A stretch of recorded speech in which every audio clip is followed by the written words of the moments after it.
1, 2, 1, 2, 3.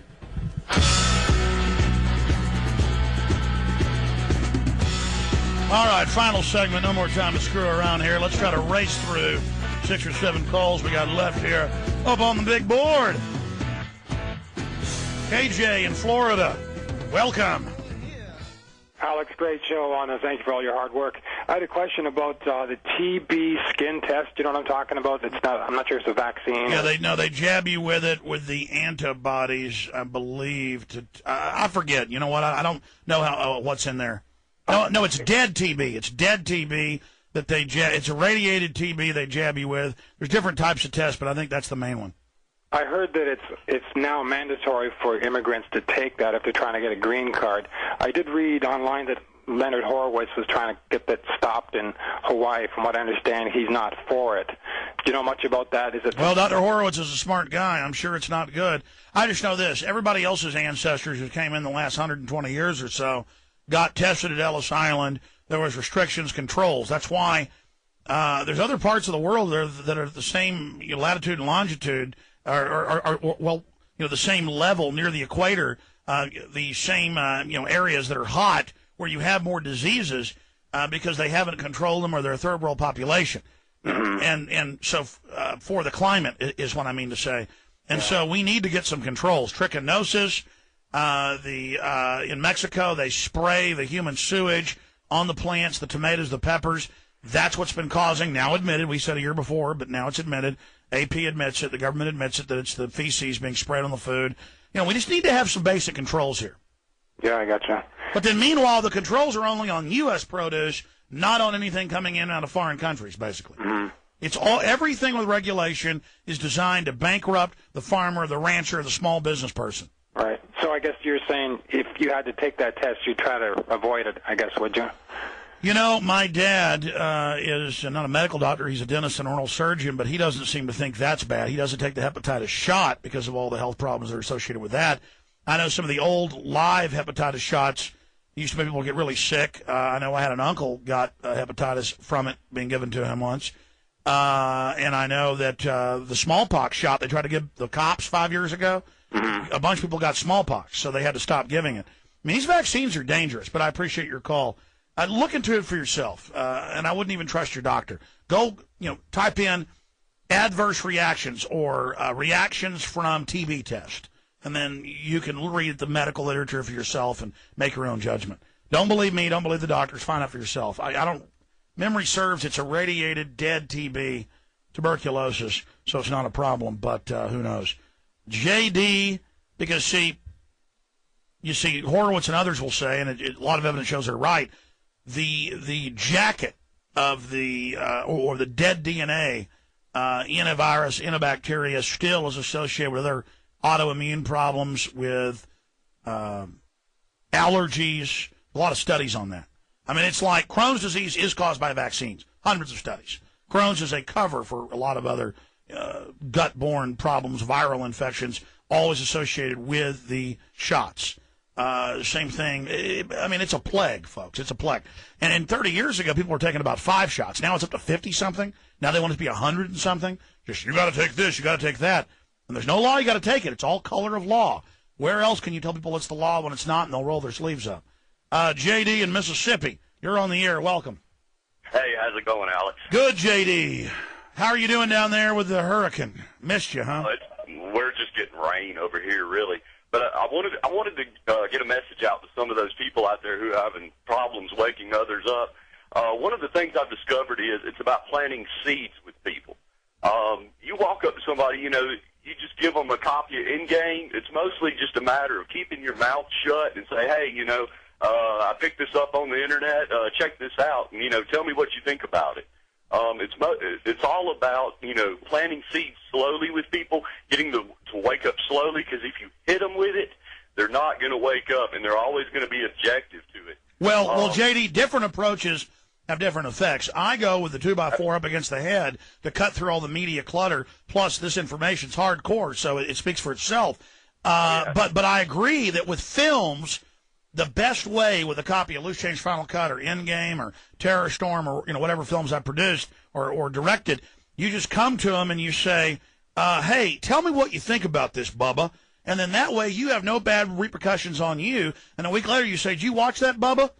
And then get them to watch it and then see what Bubba has to say. And then Bubba may not even believe it then, but over the years he'll see things that the film covered, and then he'll get SWAT team for no reason, or CPS will try to steal his kid, or he'll see cops dealing drugs, and then he wakes up.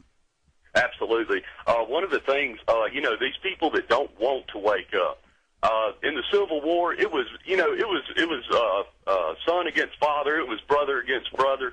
Those people, if they're not going to wake up, they're just not going to wake up. There's no point in just keep hammering on them. Just let them be yuppies. Just let them do what they want to do. Which brings me to a next point. I had a book I wanted to suggest to you to read. It's called The Real Lincoln, written by Thomas DiLorenzo. Now, I'm a Confederate. I'm a Southerner. One of my forefathers, Tom Graves, was a doctor that fought for the South. And one thing I noticed is the North, when a lot of these things that Lincoln did during the war had a lot to do with Marxism. And that's where we get a lot of our Marxist things that are going on today. You can just go read, I know you're familiar with it, but the audience is not. The 10 Planks of the Communist Manifesto, written by Karl Marx. Public education, a central bank. Absolutely. Yeah. All this, the North, what they did, they came down, they burned our cotton fields, they stole our cotton.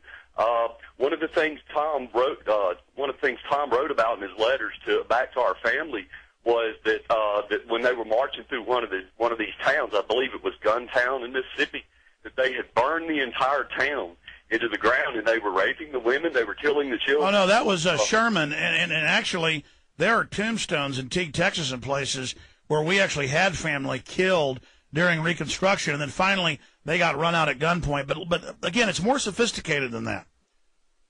What happened is the North, and this started with Andrew Jackson, he lessened some of it. There was almost a civil war under Andrew Jackson. Of course, he was from the South, South Carolina, and then Tennessee.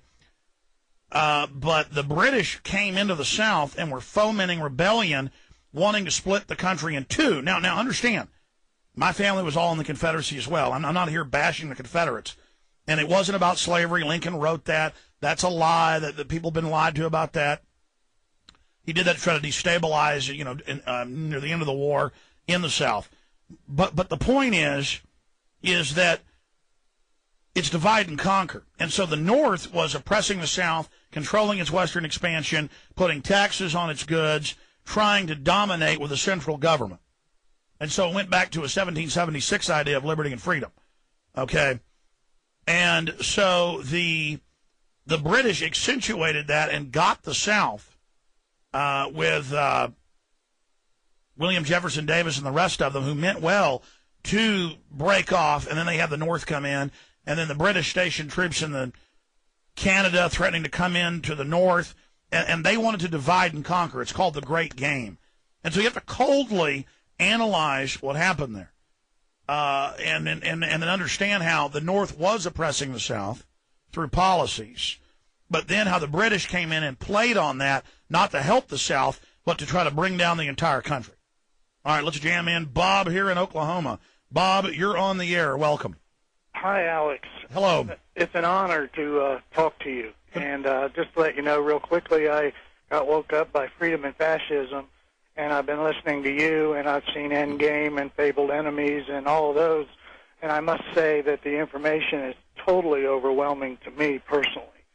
But since I've been woken up, I now have tax problems, and recently I wrote an article in my local small-town paper about there is no difference between McCain and Obama as far as their foreign policy. And believe me, I think even the people here in this small town that didn't really like what I had to say, and I got my water shut off last week through a bogus type of charge that I didn't know about at the time, which obviously... Well, sounds like you're in a boss hog town. Well, I don't know yet, but I'm... Well, look, here's the deal. Here's the deal, and we're almost out of time. That shows the tyranny. That shows why you're fighting, and the adversity you're going through, shows you how real it is. But bottom line, look at McCain, anti-gun, pro-open border. He's got this Sarah Palin person who won't run anything versus Obama. and things just get worse and worse. But they're going to have to find out for themselves. They're going to have to find out for themselves. I mean, McCain wants amnesty, all of it.